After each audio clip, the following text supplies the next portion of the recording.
Hi there, and welcome to Impact Talks. Today we have Jamie Gier with us, Chief Marketing Officer at Dexcare. She's a woman in tech who has a ton of marketing experience. I'm excited to have you on. Jamie, please introduce yourself. Tell the people what you do. Sure. Well, first of all, thank you, Loba, for having me on today. I'm very excited to be here. I am a three-time chief marketing officer. I've always been in technology, mostly in health tech. I did a little bit in education tech as well, but always technology and always marketing.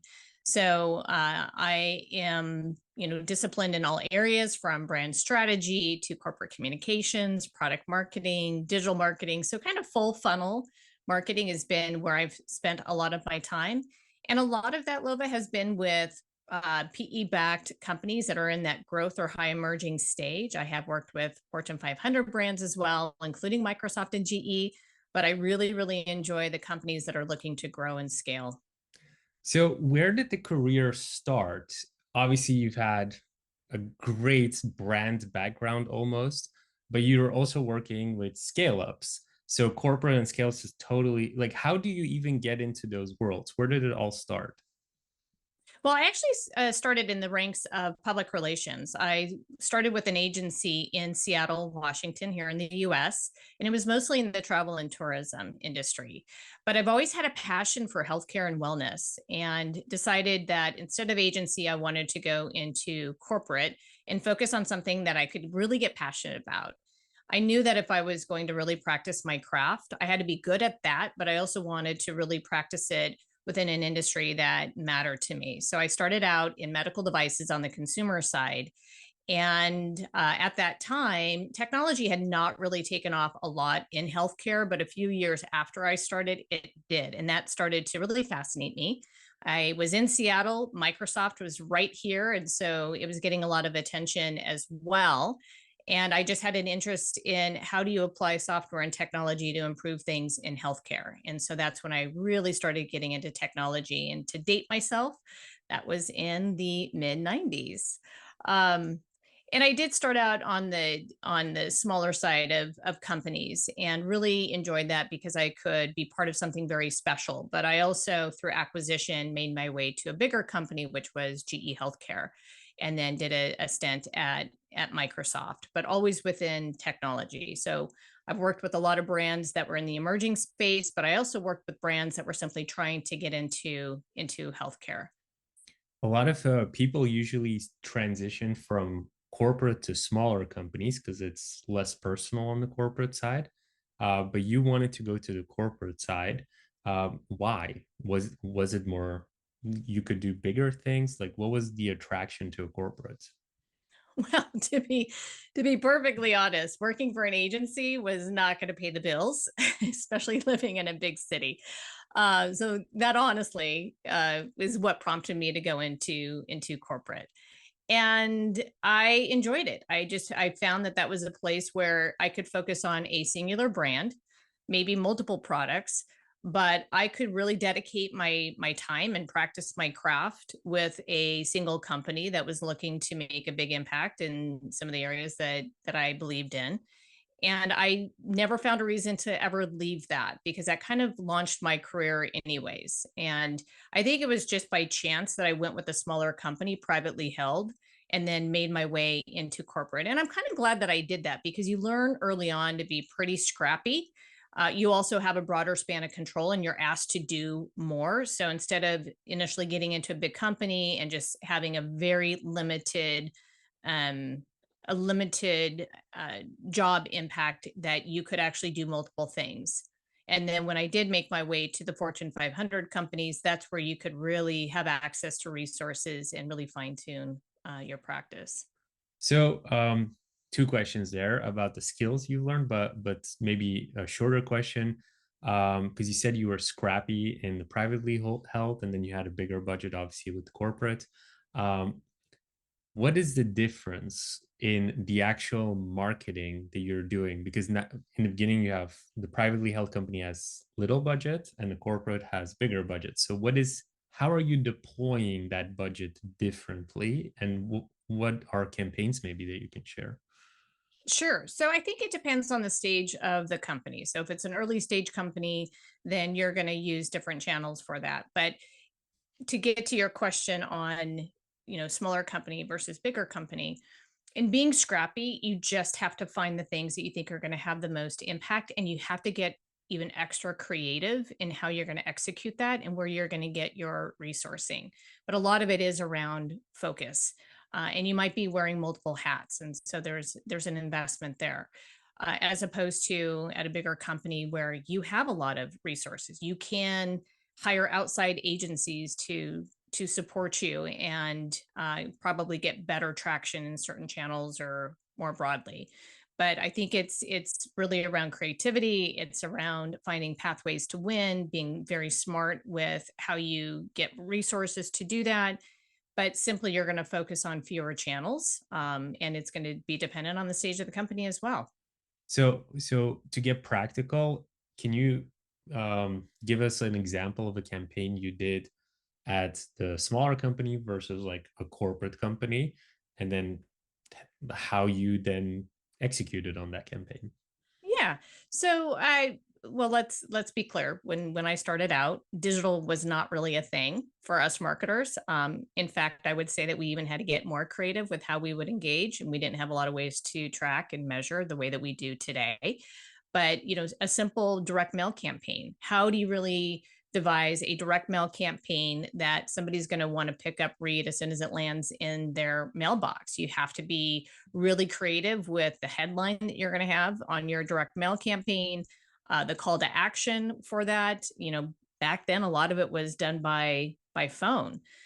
Today, some of the campaigns that I've deployed for a smaller company is more on the digital side. I think now you can create an asset and push it out through multiple channels, and so now you have far broader reach with one campaign than say I did when I was in my earlier stage of my career. But I think the scrappiness simply comes from you end up having to wear that chief creative hat, and sometimes you might be writing the copy, you're overseeing the design, and from that standpoint, that's where you're wearing the multiple hats and you're trying to get something out there, as opposed to having a plethora of resources that can do that work on your behalf.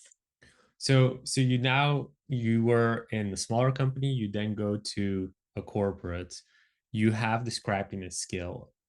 What's the mindset change? What is a campaign that you can describe where suddenly you realize you have more resources? What type of suppliers are you hiring at that point? Yeah. Well, and this is going to be interesting because this is probably the reason why after some time in the bigger companies, I gravitated back to the smaller ones. So when you walk into a larger company and you have a sense of scrappiness and you have to move fast, time to market is really critical when you're scaling and growing a company. And what I found moving into the bigger companies, things can move very slowly. So you may have more resources. You may have some of the best, creative vendors on your team. You're one of 10 customers that they're focused on. And so I had a different type of challenge, which was I still had the pressure of building, a business unit or market share, but the time to market was slightly different because it's a little more complicated. You're navigating a big organization. And so even though you have all of these resources, it doesn't necessarily mean you can act faster and move faster in doing that. And that was probably my single greatest frustration of working with a bigger company, a bigger brand, and why I wanted to go back to a smaller organization where I had broader span of control, but also you could move faster and you can kind of build your own creative team and you can build the brand. I'm a So then going back to the second question I had, I am fascinated by the chief marketing officer position. What are the skill sets? If you look at your career, you've had different companies you worked in, different teams. What do you think are the skill set that you've built up, or maybe different skills that really contributes to you being a good chief marketing officer? I think one of the greatest skills to have as the chief marketing officer is the ability to take off your chief marketing officer hat. So when you go into the boardroom or you go into a leadership team meeting and you're at the table, you're not only thinking about your own functional area, such as marketing, you need to have a really good understanding of how the business operates. And so you need to have very good financial acumen. You need to understand what the data means in terms of growth and operational health. You need to have a perspective on company culture. You need to have a point of view on product. But this is where you're really leaning into other aspects of the business and having an understanding of that. And if you have not, during the course of your career, been curious about other aspects of the business, then it's going to be more challenging to get into a chief marketing officer role. But I say, if you get to this point, you've already mastered your functional craft. You know how to lead, you know how to devise a really good go to market strategy, you know the channels that you need to effectively leverage to get the reach, engagement, conversion. You know how to build the best team because CMOs don't know and don't have all of the answers. You rely on your experts, but you must have a really good understanding of the inner workings of a business, what the data means, and how to read. I mean, everything, Loba, from how do you read a financial statement, a balance sheet? What does cash flow mean? What does that mean to the organization? Those are the things that really good chief marketing officers need to know and start building up before they even become a CMO. Can you share? You mentioned strategy, channels, and teams. Can you share three stories of where you learned that and in which part of your career? Like maybe you had an aha moment, maybe a good story that others can learn from so they can understand how you learned these skills.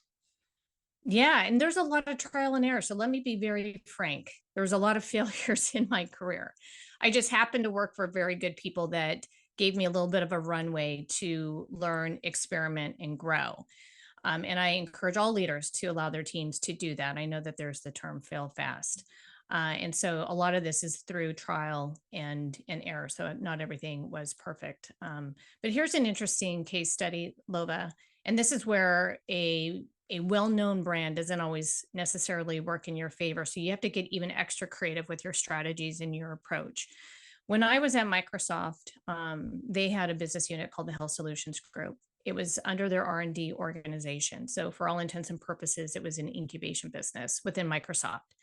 Even though Microsoft had a health and life sciences division, which just sold the Microsoft stack into those entities within those marketplaces. What Microsoft was wanting to do was to actually go direct to hospital and health systems and solve some very big challenges, namely around interoperability and data aggregation and how does patients have better access to their health information. So kind of big, gnarly goals that the industry in general just had a hard time. Microsoft didn't necessarily have a strong brand among health system executives. It was one of those brands where, you either loved Microsoft technology or you didn't. And so it didn't necessarily work in my favor. And I had to work extra hard to help bring brand favorability and into the marketplace for Microsoft, namely, but I had to be very creative. At the time that we were operating, there was not necessarily a defined category for the technology that we were building and that we were selling into the marketplace. And so we had to get very creative with um, how do we either fit within an existing category or how do we create a new one? Now, this gets into strategy, and this is going to be an interesting one because number one, we didn't have a brand that people in healthcare that everyone embraced. Analysts were very skeptical of another big tech player coming into a very specific industry and trying to solve big problems that had been plaguing the industry for decades. And we believed as a company that we had something unique. What we ended up doing in our strategy was if we're going to create a new category, which we had the means to do, requires money, we had to validate and substantiate it. And so our strategy was simply to include other competitors who had a similar product and that we would go to the analyst community and say, hey, we have similar product. We believe we're solving problems in a unique and different way. that is not defined in any other classification of software that you currently track. But it required us being brave and being courageous and saying, we're going to reach out to these two other competitors. We'll bring them to the table and say, we believe that we all play in a new market space. Let's go to the analyst community and the media and say, this is, we're coming together to tell you that we have something unique and different. And then may the best player win. And that was our strategy for going in and creating some place that we could actually operate. And it worked, because what ended up happening, Lova, is you had three players coming in. We had customers lined up to help communicate to the analyst community. Yes, they are different than these other technologies that I've invested in, and here's why. And ultimately, they did create it and they reported on it. And so that was a case of kind of having a unique approach to creating a category, because everyone wants to be the only player in a category, which that's a very difficult thing to do. But also, you're working against the category, because if there's only one player in it, really, is there a is there a market need for it? But we simply just reached out to other competitors and said, we're very similar. We don't think we fit nicely in any one space. Let's define it. The three of us will define it. We'll go to the analyst. We'll bring in our customers. They'll validate and substantiate, and let's see what happens. And what ended up happening was we got reported on, and there was a new classification. How I'm fascinated by your coming up with a marketing strategy. So, what does that actually look like? So, you were describing Microsoft. I also want to know nowadays how that looks like. But first, that Microsoft example that you just gave, creating a marketing strategy. I'm imagining you're sitting in a room with whiteboards with five people and you're coming up with ideas. Like, what is that process like of coming up with a marketing strategy? I think you get a brain trust of people from across the organization. I don't think marketing strategy is just driven by marketing. I like to involve other people in the organization who might have a point of view.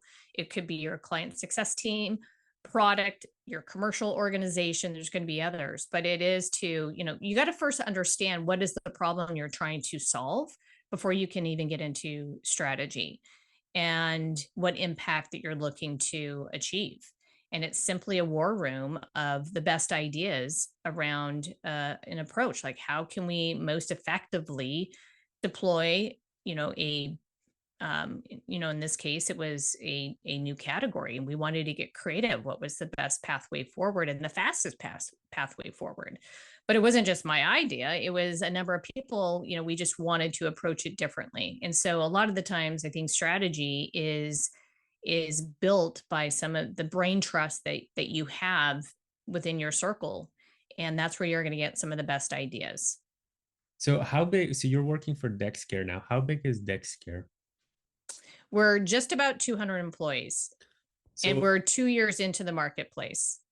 so what does that look like? Creating a marketing strategy. Can you like name maybe a campaign, or if you can't name a campaign, just like an example of y- something comes up at a board meeting, I guess, or you come up with an idea. What are the actual steps that you then go and do to make this scale up successful? Yeah. So in the case of Dexcare, because I came in early in the year, so I've been with Dexcare for about 7 months. And let me start by saying this so that your audience has an understanding of our some important data points that will bring to bear kind of this strategy that I'm going to talk about.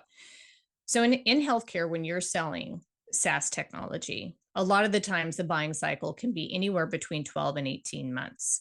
You have a defined marketplace, especially if you're selling to providers and health systems. So you don't have thousands of accounts, you have hundreds of accounts. But the buying cycle is very long. Often you have 8 to 10 people who comprise a buying committee. Many of them are decision makers. Some are influential, but they could also be blockers to getting a deal done. They all play different roles. They have different roles in how they drive impact for their hospital. And so when you have that buying committee, and you have a very long, lengthy sales cycle, the way that you engage can be very complicated. You're engaging over a period of time, and you're having to really message to a number of different personas, and the language matters. It's a very nuanced conversation that you're having with these different buyers and influencers. So in trying to drive impact for this year, we came together with the sales organization and simply said, who are the most important accounts that we need to focus on? Which ones do we think we have the highest likelihood of closing this year? That we've done some analysis on, they're showing interest in what we have. We know that we have a solution that's going to solve a problem. We've looked at their own market data to see where we can come in and help fuel growth for them. And we came together and we narrowed down a target list of accounts and divide. We knew that they were all in different places and stages of the buying process. And so you can kind of consider this, Lova, as a pilot for account-based marketing and sales. We really narrowed it down and we came up with account plans in place for each one based on what we knew about each account. Very unique attributes about the organization, about the people, what they already had in their systems, how we could help them grow. And our strategy was largely around, and this is nothing novel, but I think sometimes marketers fail to just focus. Focus can be one of those things that if you don't do it right, it could be the death of what you're trying to do. And we had a handshake agreement on these accounts and came up with very customized plays, sales and marketing motions around that, multi-channel, because as I mentioned, the sales cycle is very long and you want to be where your buyers are. So whether it's, they're on LinkedIn and we're going deep on that channel with paid media, or at events, this is a relationship driven deal and referrals matter. So how do we make sure that we're present at the events and we have FaceTime with them, that we're activating even our early adopter clients as a reference and referral network on our behalf? But it's complicated because you have a number of different sales and marketing motions that you're having to use and utilize at moments in time based on account insights that you have, but also this large buying committee. And so you have to have the alignment between the teams that make up your go-to-market. And so from there, we just came up with a couple of different strategies. We already had some channels and we've been activating them, and it's proving out to be pretty successful. And it's a good thing because we're actually going to see this as a pilot and make sure that we learn best practices, and it will become a broader strategy for how we go to market across a broader set of accounts. So, what kind of channels can you go a bit deeper into that? Yeah. And so this is right now we're making sure that we can go deep into a channel and the channels that matter. So unlike B2C companies or those that have a shorter sales cycle, um, a lot of my digital channels are minimized down to LinkedIn, where our buyers are. That's a big community for us, where a lot of health system executives spend their time. We are doing some retargeting across some other channels, but even more importantly is the events where we're going and getting engaged. Our customers, how do we partner with them on things like webinars where they're helping to share their stories? So from a channel perspective, we're going deep on LinkedIn. That's where they are. On our website for sure, because that's where they're going to land. But equally important is our event strategy. It's around our customers and making sure that we're doing matchmaking there. I would also say that email, we'll always end up doing email, but the reality is our buyers get hit up probably hundreds of times a day by thousands of vendors who are trying to get their attention. So we look at it as one mechanism, but not the sole. I think it's really interesting that you mentioned events. Last week we had the managing director of Thomson Reuters on, and she also, as a strategy, had events, which is fascinating. Why do you think events are so good as a marketing strategy? Because when just a little bit of context, when I was doing them, I found them extremely hard to scale and causes burnout sometimes because you go from very early until middle of the night for all the networking events. So why is events such a big thing when you're at that level? It's a big deal for Dexcare and specifically our industry because this is a relationship industry and it's a trust. It's an industry built on trust, and so you can't do that in a virtual digital way. You need to be present and visible in a physical realm as well. And so events is a place where we can actually meet in person, we can have conversations. Um, and a lot of the times our buyers are there because what they're doing is they're using it as their one place for the year where they can meet with all of their vendor partners, but also get up close to other solutions that they might be exploring and wanting to get some best practices in. And so when we look at those events, Lova, we don't just think of them from what's our booth? What's our booth going to look like? What's our booth strategy? We're looking holistically and we put a lot of time into it and we track specific accounts that we want to meet with. But it is kind of a full court press in terms of, yes, we'll have a place where people can meet on site, but we want to make sure that we're hosting focus groups if we need to, that we're doing matchmaking between our customers who are attending and our prospective buyers, that we're hosting those dinners where we can have more of an intimate way to have a conversation. Again, these are ways that you can build trust, and that is absolutely critical in our industry in doing that. They want to see the people behind the brand, and that's a really important point, a very important point. And so we do spend time, but not on a lot. We're not doing hundreds of events. We probably do 5 events that we think really matter. And then we go broad and we go deep on those events. So what is like a good event when you probably have a checklist? What is that checklist to decide that an event is good? Well, first of all, we need to make sure that the people that matter are attending it. And so it starts with it's always got to start with audience, and that we're making investments in the things that are going to give us some visibility. So we always, we submit for speaking opportunities so that we can be on stage.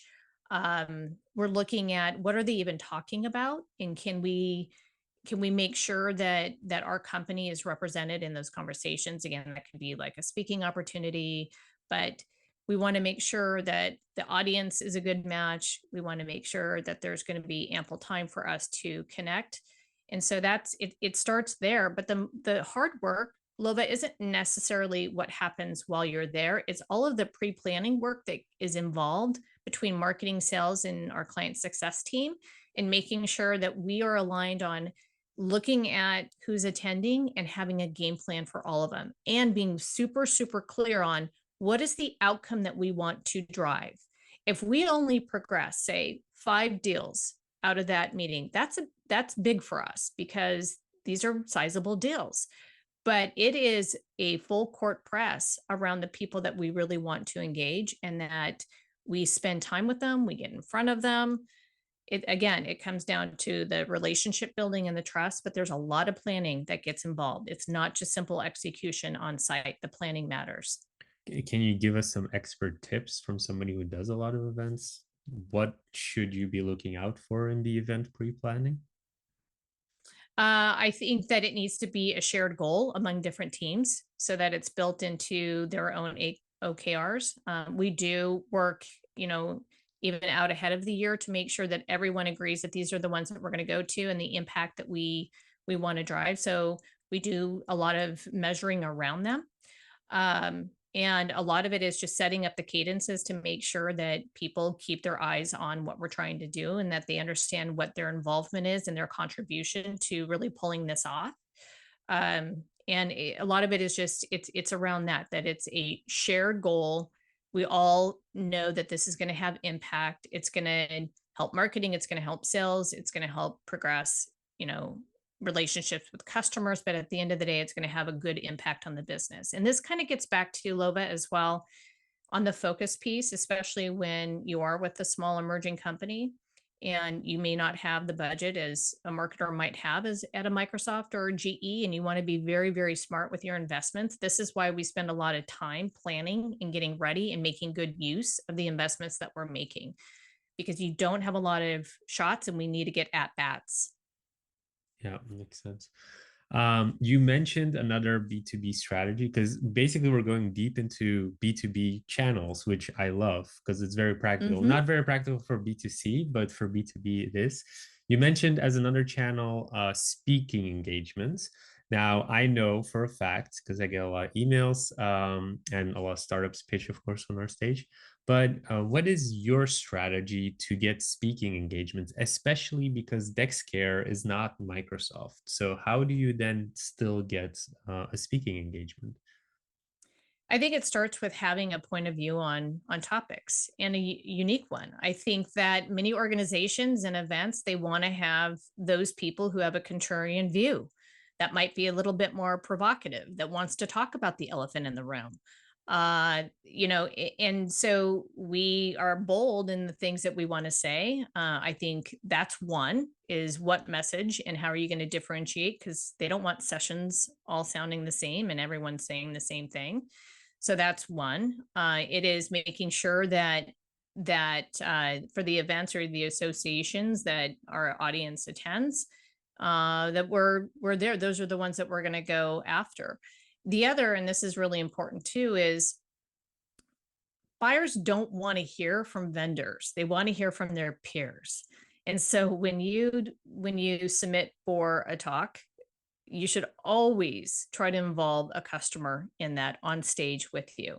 So we don't necessarily go after individual speaking opportunities. We go after panel because that gives us a chance to highlight three prominent organizations who are actually solving problems that everyone else wants to solve, that they have something of substance to say and share with their peers. We simply put them on stage. We moderate, so there's a pull through on your brand, but that's where you get a lot of attention. That's where you get a lot of recognition and awareness that you're looking for. It's your stage presence.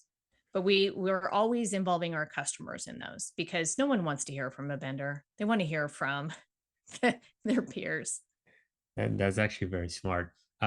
You mentioned these topics that are contrarian. And can you give like an actual example of something? Because I know when you do speaker forums, you have to like fill in topics and stuff like that. What is a topic that you guys use that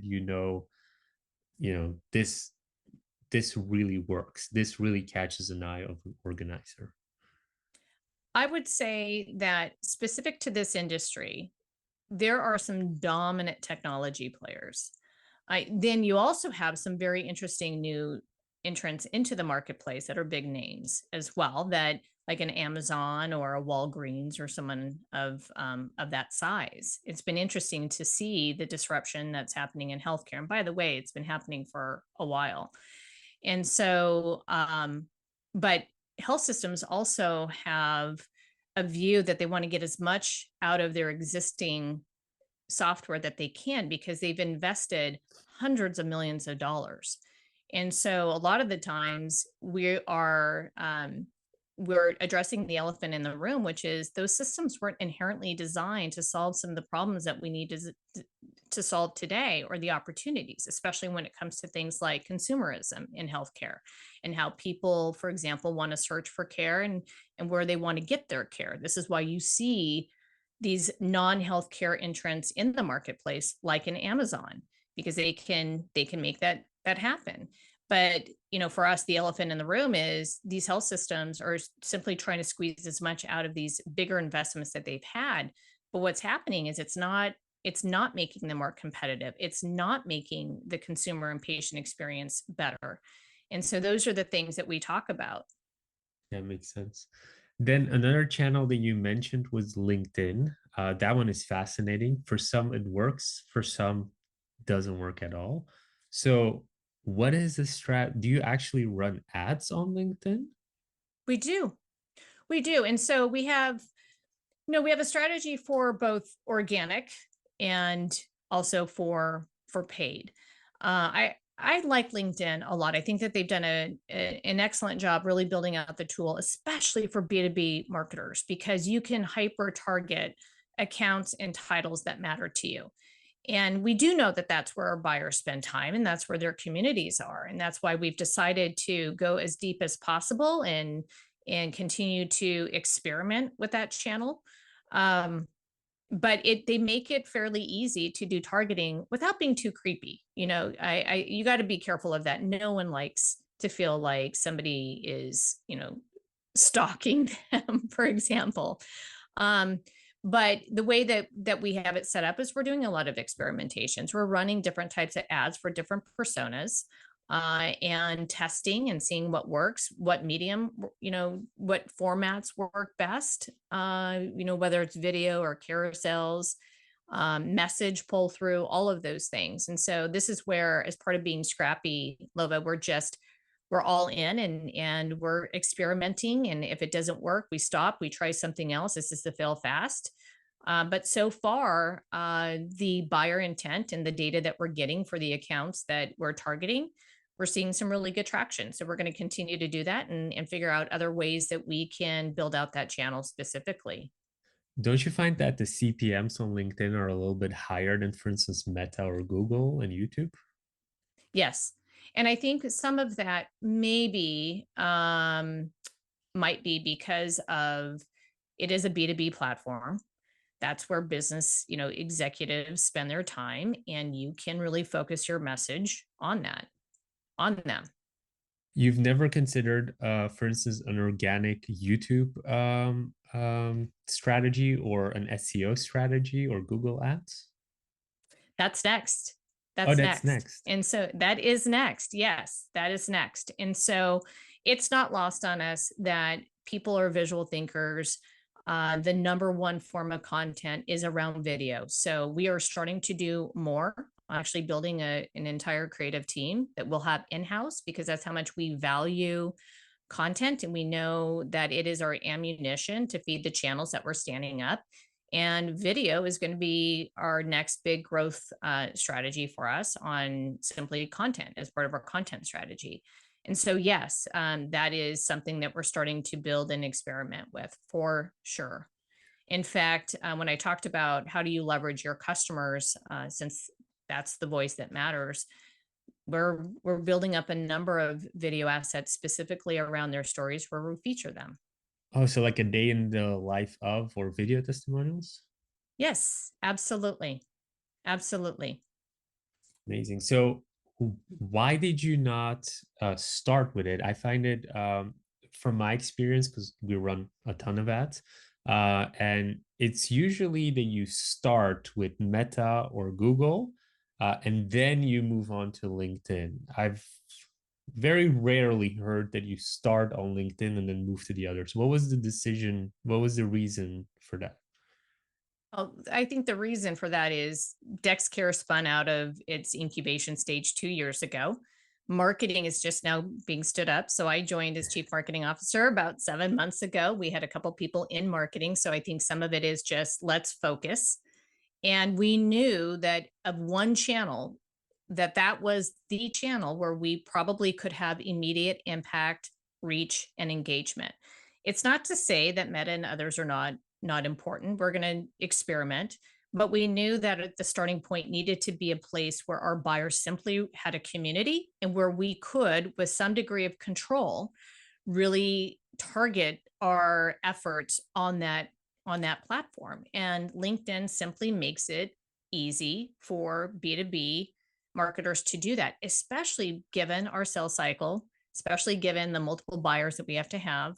But for us, it absolutely made sense that's where we would initially focus. We're moving fast, and now that we have points on the board, so to speak, and we've just hired on some additional talent. Now we get to stand up these other channels for retargeting purposes, and really starting to experiment there as well. So a lot of it, honestly, Loba, is just because of the size of the team, the focus that we needed to have.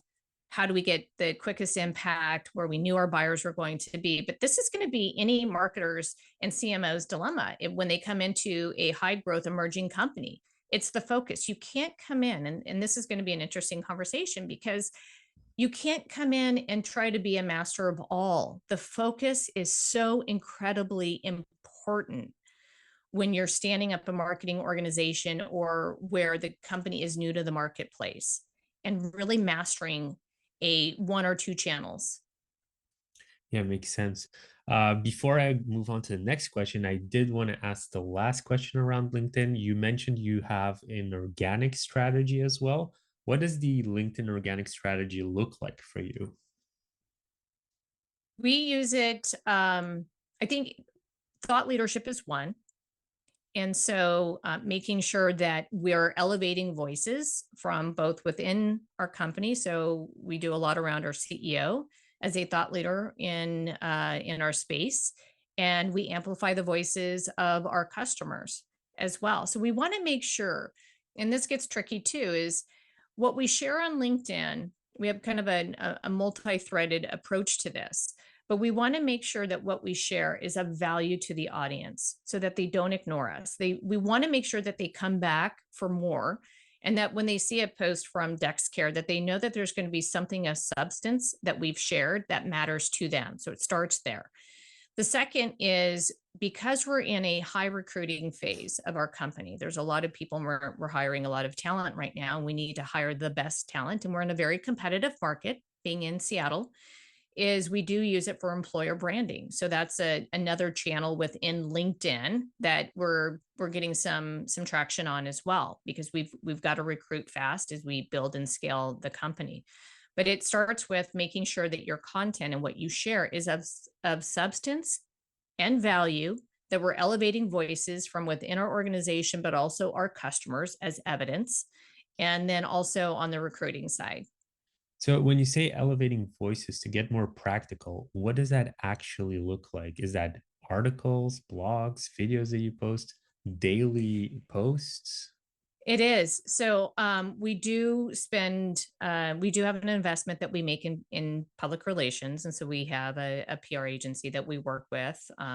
We know the themes and topics that are important to us and the stories that we're trying to land. We want to make sure that when that happens, those stories don't just sit on a shelf to collect dust and expire, that we want to use LinkedIn and make sure that we're getting a lot of utility out of the content. Um, and so there's that aspect of it. So we do share articles. We have videos that we've started to produce, back to our story on YouTube. And the other is we've started a number of webinar series, and we're kind of slicing up those as micro content to put out onto LinkedIn.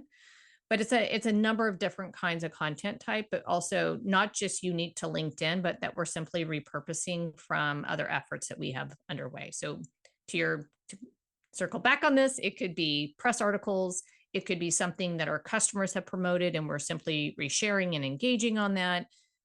It could be micro content that comes from a bigger webinar that we've done, and then employer branding. So when I look at my clients where we run ads, I find it fascinating that when you're at the higher level, quality is super important. But when you're at the lower levels and really scaling and growing, quantity. Obviously, you want some type of quality, but quantity is the main player. So, in which phase are you guys, or like, what is your focus? Are you going for large quantity, or are you doing a couple of quality pieces? How are you balancing that, and what's the focus? I will always choose quality over quantity, But do you have the reach because though? we are getting the reach. But you have to remember, our total addressable market is in the hundreds of accounts. We're not in the thousands. So you got to keep in mind who we're selling to. So that may not be applicable to all of your audience members here, but this gets back to the focus. Um, they're getting hit up by other companies every single day. So in order to make our content stand out, the quality of it is super important. And so we want to make sure that it is of value to them. It's a value exchange. If they're going to spend any time with the things that we produce, they want to make sure there's value to it, because Lova, that's why they're going to come back. They're going to remember you for it, and they're going to come back. Now, they may not buy from you, but they're certainly going to drop your name through word of mouth, which may reach a different buyer, and that's equally important. But I'm trying to balance it out. So yes, you have to be consistent in posting and making sure that you've got content going out, but I will always err on the side of quality because I think it matters in people paying attention to you and coming back and wanting to learn more and seeing you as a thought leader. If I'm just pushing out, fluff and self-serving content, no one's going to pay attention to that. And we are seeing some very good results on LinkedIn in terms of reach and engagement. We know, for example, that our customer testimonials, their stories get higher engagement, especially when it's video based. And so these are things where we're learning, and then it's how do you now build up even more? So, can you give an example of a calendar, like a week? How many times do you post? What type of content do you post? And you say because you say quality over quantity. So, what is the quantity then? And what type of quality content performs the best? Do you have one example of a piece of content that really performs well? Yes. Let me first address your first question. How often? So we try to post from the corporate channel on our brand 3 times a week. From an employer branding perspective, so we have a partnership with our people team and they have full access to LinkedIn. And so we coordinate our post, but they send out posts probably once or twice a week just around hiring. But we also encourage, so there's the how often does the company post? So 3 to 5 times a week. But what we do, Lova, is that we encourage our employees to reshare and to post our content because it gets greater reach. And so there's the network effect of doing that. And so it's kind of this two-pronged approach. But from a brand perspective, 3 times a week. From employer branding on recruiting, it's twice. That's from corporate channel. That's not necessarily how often our own employees are resharing the content or building up individual thought leadership. So and then we have a separate strategy for our own CEO. And so a lot of that is around industry thought leadership, having a point of view on certain topics and making sure that he's also active in this community because that's important to bringing brand visibility. Our Why just the CEO? Why not you're the CMO, you're a woman in tech. Why not you? Why not other people on like higher level management? Well, I'm active on LinkedIn, Yeah. and so I I've been very active on LinkedIn for years, and so I'm not too concerned about myself. But there are other voices in the organization, and we're starting to build up that as well. But our CEO is at the helm of what we do, and so we just need to make sure that his voice, which represents a big piece of our brand, is very present and visible. I think that's very important as we look to expand where the microphone lands for other thought leaders in our business. And so we are focused on that. But again, our focus initially has been with our CEO. Makes sense. And then the quality question, what is one piece of content that you know this type of content works? I've seen anywhere from people putting Excel files of venture capital funds to like infographics and stuff like that. But what is the type of content that really works for you? Video. But what Video type of is, video? Because there's a lot of types of video. yeah. So the medium is video. It's the customer story. So, for example, we record our customers basically sharing the impact that they've received either through using our platform or through a problem that they've solved that we've been able to support. I don't necessarily like to do direct endorsements, but certainly their voices of how they've solved a business problem, and Dexcare was their partner in the process. Those are the ones because this gets back to what I said earlier, Lova, which is this is a peer-to-peer industry. The buyers go to their peers to get recommendations on technology solutions, services. They are paying attention to how their peers have solved particular problems. So I'm not surprised that it's those stories that get the greatest reach and the greatest engagement. And then video is the best way because they get to see. It's that relationship, it's the trust. Maybe a bit of a weird question, but Why does an organization that only has 100 or 200 players in the market have a full-on chief marketing officer and not just like a person who focuses on sales? Yeah. Well, let me be clear. Our market is much more than 1 to 200 Oh, big okay. entities. Okay, so there's upwards of a thousand. But the reality is this: because of the sales cycle, because we're building a brand in the marketplace among hundreds of other brands, because there's other opportunities for adjacent markets, not just within that set of buyers that I mentioned to you that is upwards of a thousand. There's, that's just on the health system side. We haven't even tackled the other sub markets in this space, or even other market segments in this space. And so marketing needs to be a good 12 months out ahead of sales to begin with. And so you need somebody at the helm who's making sure that we're thinking of our strategy, our market strategy, that we are building our brand, that we have a really solid demand gen engine, that we've got the alignment between sales and marketing and CX of our go to market. And so for an emerging high growing company, you need to have somebody who is thinking of that, but also because marketing should be viewed. And this is interesting that I love this question actually, and I'm glad that you asked it. It's very provocative, and it's a good question. It gets down to, what is the role of the chief marketing officer? And my view on that is, a chief marketing officer is there to help grow a business. They're there to help grow a business, whether that's growing new business or whether that's growing existing client base through expansion. But also, they're a strategic input into the company strategy, the product strategy. And the reason why is they have their ear to the ground on what's actually happening. They have a pulse on what's going on in the industry.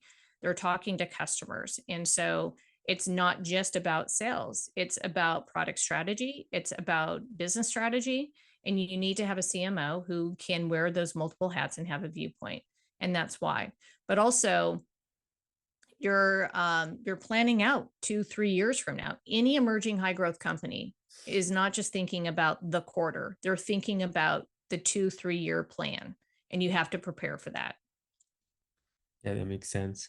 At one point, you mentioned all the way in the beginning about team, and now as you speak, I'm starting to get motivated as well.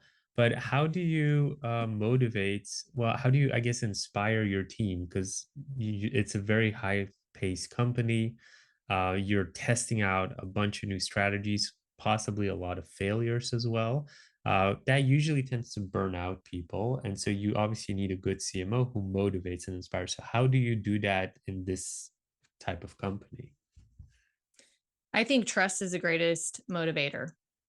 So if you're building trust with your team and you simply tell them, I trust you, I hired you because you have a certain skill set, you have a certain expertise. My job is to help set strategy. My job is to help give you what you need to practice your craft, and I'm going to let you go. I'm going to let you do what I hired you to do because I trust you to do that. You will fail along the way, and I need to know when that's going to happen, and we need to fail fast and get back up and try it again and course correct where we need to. But it's simply trust that you hired a group of people for a skill set or expertise that they have. And by the way, there's people on my team much smarter about things like paid media and stuff. I don't want that expertise. I want to hire people who have that expertise. But I am there to help lead them, guide them, answer questions, make sure that we all have a North Star so everyone is aligned and focused on the things that matter most, and let them practice their craft so that they feel like they have a sense of purpose. The other motivator to Lova, and I've seen where marketing leaders, and actually leaders in general, don't do a very good job of this.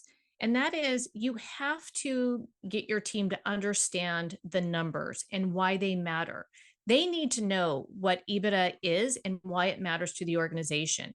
They also need to know how to read a balance sheet. They need to know what profit and loss looks like, because from that they can make their own decisions on how they can impact those numbers. If you're not building up your team's financial acumen, then you're doing a disservice to the business. And so I do spend time sharing with them why these things matter and how they can contribute. When they see that they can contribute to a greater goal in the business, that's a huge motivator for them. I would say that anyone who joins a high growth emerging company, there's a certain passion, there's a certain commitment that they have, there's a certain grit and drive. And, because you're really having to be smart, you're having to work hard, you have to be committed, there's a lot of pains. It's not for the faint of heart at all. But even in the interview process, you need to make sure that you're interviewing for people who have either done that or have the tolerance for it. But if they believe in the passion, in the purpose, and they have a passion around the purpose, like we do in healthcare, it's it is a big motivator. But I think a lot of it is simply the trust factor and being there for them, guiding, setting strategy, having a point of view, but saying, I trust you to know how to do this, and I'm going to let you fly. And if we fail, okay, let's get back up quickly, course correct, and go. Maybe a different type of question now. If have you ever thought about starting your own business? Oh, yes. Well, because it I sounds have. like you'd be really good at it just from the conversation I'm having now. What's stopping you, I guess? What is stopping me? I've I've worked closely with CEOs for many, many years now, especially founders. When you're up close to founders and CEOs, you understand the pressure and the stress that they have. It's lonely at the top. It is. And I'm not saying that I wouldn't be good at that, but at this point I think my comfort level has been kind of the second in command, which is simply helping to drive a functional area but being a good partner to the CEO on business strategy. So I'm not ruling it out in the future. I think right now I'm super happy where I am as chief marketing officer. I think there's still things that I need to learn, and I'm super happy to be at Dexcare for the reason that we are growing and scaling something very special. So let's see what happens here, and then I'll determine whether I'm CEO quality or if I'm, going to go off in the sunset. Who knows? I would definitely support you if you become CEO. That does lead to my next question, which is if you would start a business in this climate, so let's say people are listening to this podcast, they're in the corporate world, they're startups, doesn't matter, they're starting a business. Obviously, one of the most important skills is sales marketing. So they're starting a business in the B2B. Uh, how would you handle starting a business in the B2B? And the business can be anything that interests you. Sure. So, first off, the focus is really important. I know as a marketer, if I don't have a good product to market, then I can do the best marketing out there, but if there's not product market fit, it's going to be wasted. So, if I was CEO of a company, a B2B company, for a startup company, for example, I need to make sure I've got the right product and that the product works. And so there's got to How be do you product. do that? Product market fit. This is literally the biggest component that always goes wrong, and nobody Yeah. has a proper strategy for it. So how do you know? You have a ton of experience. You're really good at this. How do you establish a product market fit in the B2B scene?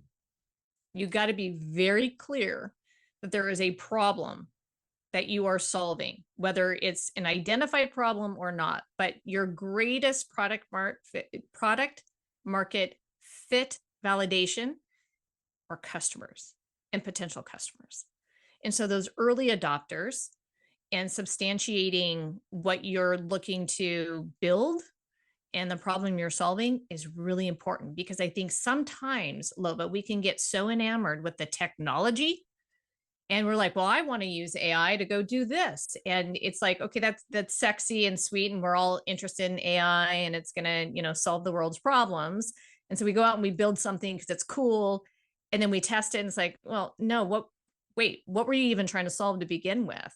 I mean, it's as basic as that. But if you don't have a marketplace that will be there to substantiate what it is you're building, then you're going to fail on that. I think there's always going to be exceptions to the rule. There's a lot of innovators out there who could anticipate that there would be a need for something or that people would really latch on. Because I mean, not everyone knows that they have a problem to be solved. And so that requires highly innovative people, but they're far and few between.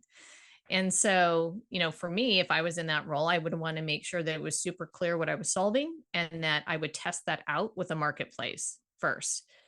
And then make sure that if there is, you build a product that it's going to work, because the death of a company is if your product fails, and it fails with even your early adopters, because those are going to be your early referral network to get the early majority on board.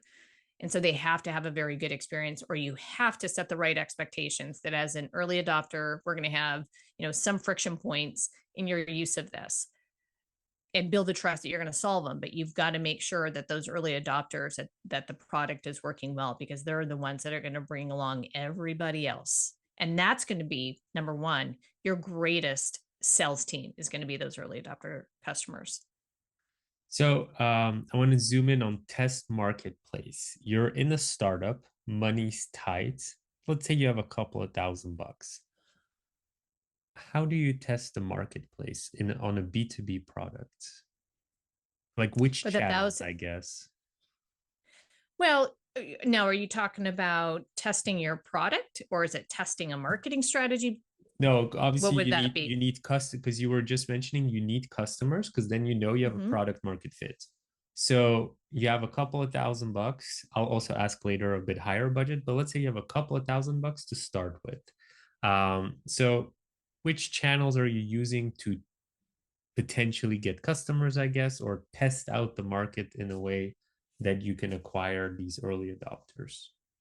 It's not very expensive to simply do focus groups. You can get 10, 15 people together in a room and pitch an idea, pitch a product.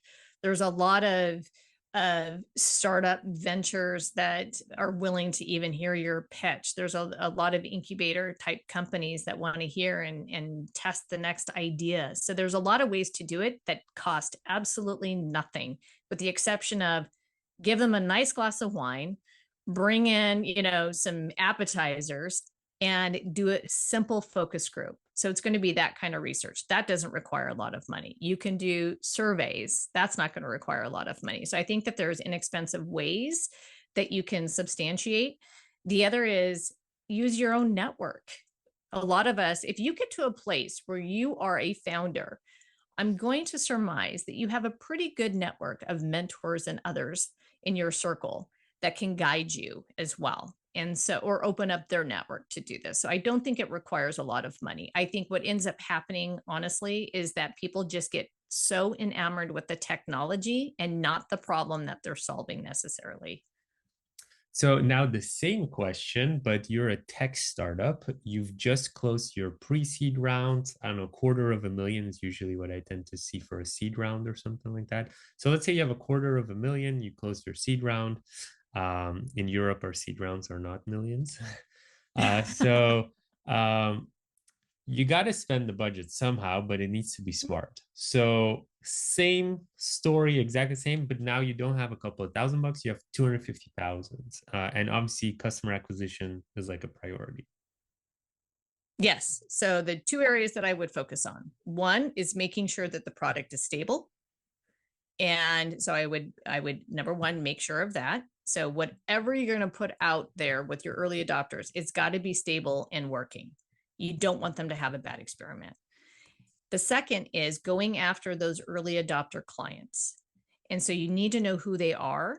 And you've done, I'm going to assume that in order to even get that seed funding, that you've done a business thesis, you've written that out, you know who your market is, and you've also identified who potential early adopters could be. They might be an innovator in your space. You've got to go get them, and you've got to make it so that they want to test out your product and they want to be an early adopter, because those early adopters are going to prove out that the product works and that the product solves a problem. That's, so maybe you bring in a head of sales that can do that. A lot of the times the founder is securing those early adopters, but I would put the investment in making sure the product is stable, that it's It's built to deliver enough value for those early adopter clients that you go after and you get the early adopter clients and you stabilize them, and that you're getting usage and adoption. And then, because that's going to be your initial sales engine, then you can start making investments in building up a sales organization and a marketing organization. And I would not, if I was CEO, I would do those simultaneous. I would not necessarily just build up a sales engine. I think I value the role of a good, critical thinking marketing executive to even help further build out your strategy for the business, your go to market strategy in alignment with your sales team. Wow, that's really good. We're entering like the end of the podcast now. Before we do, are there any topics that you definitely wanted to mention here? Yeah, I think a topic that is near and dear to my heart that sometimes gets overlooked in our discipline around marketing, because we do focus a lot on channels and performance of channels and things like that. Is there definitely is an art and science to what we do. To me, that's the science of what we do.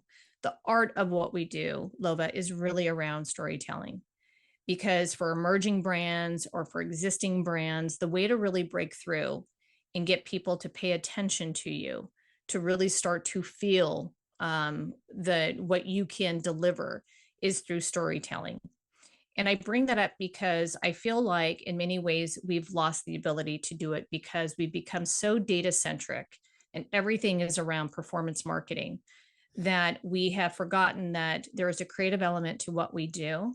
And if you cannot tell a good story that then gets amplified through these channels, you're not going to have an audience that wants to listen to you, that wants to engage with you, that will even understand what you do. There was some interesting research. It was published. It was published a while ago. It's still being published, but it talks about the science behind storytelling and what actually happens when you do that and why it matters. So now I'm going to bring the science to the art. The research says that when you share a story with somebody, there is a physiological change that happens. There's a hormonal change that happens, and there's activity going on that activates all aspects of your brain. And what's happening is you're actually getting another person on the same brain wavelength as you. And that is how they start paying attention, because the memorability kicks in. But number one, they're listening, they're remembering, and they're moved, not just by the mind, but by the heart. And so the art of storytelling is actually based in science. And we have to remember that it matters.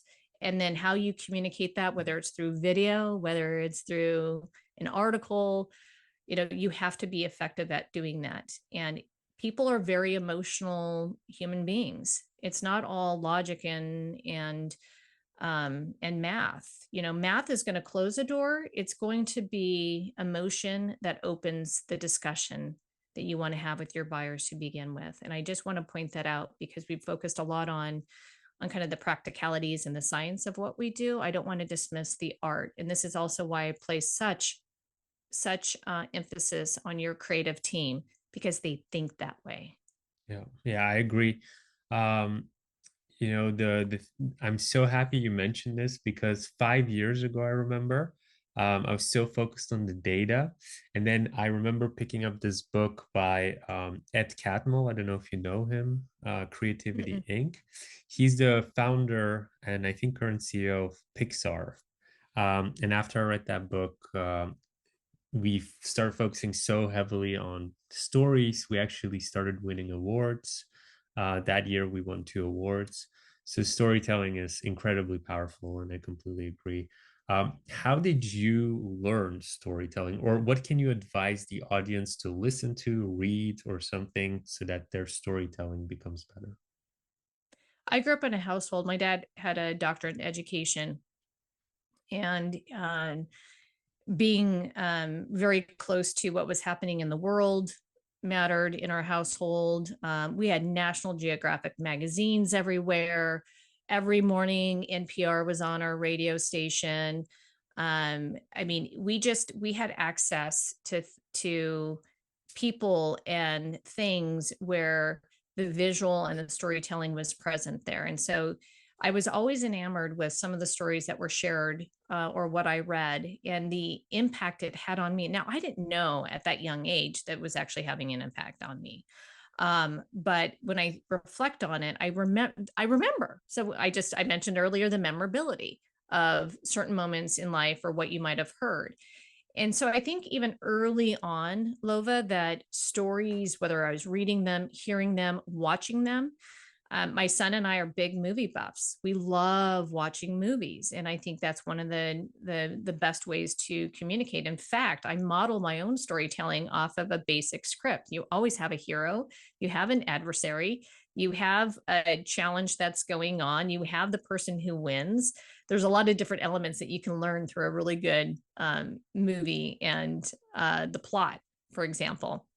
And so it was just always part of who I was, I think, early on, and that I was moved, but it was simply because it was always in front of me and just the emotional impact. It's probably why I got into communications, because I was always just enamored with people who could tell a good story and move people and persuade people. I also took debate when I was in college. And so you learn the art of how do you persuade someone to your position and to your issue. And one of the key ingredients is the ability to connect with somebody through storytelling. I'm going to give an example, because I think sometimes people don't understand when we talk about this. Well, what makes a good story, and how is it different from a product led story versus a value story? So it would be easy for me as a marketer to talk about Dexcare from the standpoint of what we do. So we make it easier for health systems to be discovered when somebody is searching for care, and making sure that they navigate that patient to the best fit care options, so that the patient is delighted because they get access to the right care. The health system is delighted because they're optimizing all of their capacity. The provider is delighted because they're operating at top of license. That's a story. That's what we do. But here's the real story. The real story is you have a single mom. It's 5 a.m. She wakes up with a fever. She's got 3 young kids through the ages of 1 to 4. The last thing the mom wants to do is to dress her kids, put them in a car, and go down to urgent care. She doesn't feel well. She is doing her best just to keep it together and hold it together. She wants the option to be able to have care virtually. The convenience of where that care is delivered so that she starts feeling better matters, not just because she doesn't feel well, but because of all of the other things in her environment that are impacting her stress and her mood and everything else. And so for her, the convenience of searching for care and getting on demand virtual access to a provider so that she can be virtually seen, she can be diagnosed, and she could be treated is very important to her. That's a different story. That's an example of who benefits from it. But the emotional appeal that I'm making there, that a lot of your audience members may probably feel as a single mom, I feel it. And so now I've just described something that probably resonated with someone's heart of, oh my gosh, I know I've been there before. I get it. And yeah, I had a virtual visit, and it was awesome that I had the optionality of being seen remote from my home. And I didn't have to drive 3 young kids in a car, go to urgent care, make sure that they're not running around the clinic, and I can be seen. That's storytelling right there. I love it. I love it. What are some last words you want to share with the audience? I think the last words that I would share is this. As humans, we need to continue to be curious. We need to be very curious about the world. We need to be curious about each other, whether it's in business or whether it's in your personal life. We are constantly learning. The world is changing so rapidly, and we have to sift through all of the changes that are happening, all of the noise, the messages that we receive every single day. And it can be very daunting, and it can be very overwhelming to the point that you just want to shut down. But we can never lose our curiosity, because the curiosity is what leads to the best business ideas. It leads to ongoing learning and just improving who we are as humans. Curiosity is one. And then specific to marketers, since that's what this was about, is always remember that what you do is to simply make someone's life better. You're creating a better version of them, whether it's the job that they have to do, whether it's something in their personal life. Always remember who the hero of your story is, and that you're simply helping them create a better version, and you have to help them see. That's marketing right there, is you're helping people see a better version of themselves in whatever they're doing in their life. I love it. Great last words to close the podcast on. I want to roll out the red carpet for you. Where can people find you? What can you say about the company you work for? Red carpet's out for you. Thank you. Well, I shared a little bit about what Dexcare does, but I'll just add a little bit to that. And that is, we are all consumers of healthcare. We need to challenge the system to make care more affordable, accessible, and convenient. We need to have options. And so the work that we do at Dexcare is making sure that patient preference matches system capacity, and that you're getting the best fit care for what you need. That's really important. And you probably have your own experiences of how you've accessed care and you've been treated and properly diagnosed and getting better. That's one. I think the other is you can find me on LinkedIn. So we talked a lot about that. Jamie Gier, and I'd love to connect. And if your audience has any questions or want to share their own point of view, or even has a different point of view on something, I love to talk with people. I'm learning, constantly learning, even though I'm in phase 2 of my career. I know that I don't know what I don't know. So always looking to connect. I think this is very inspiring. I'm so grateful you were on the podcast and hope to see you soon. Thank you so much. If you liked this episode, you can check out our most recent one here. And if you haven't already, make sure you click here to subscribe and see the next one. But if you're interested in more tips and tricks, then make sure to join our Facebook group, where you can find thousands of like-minded people and you get direct access and support to any business question from the entire startup funding event team.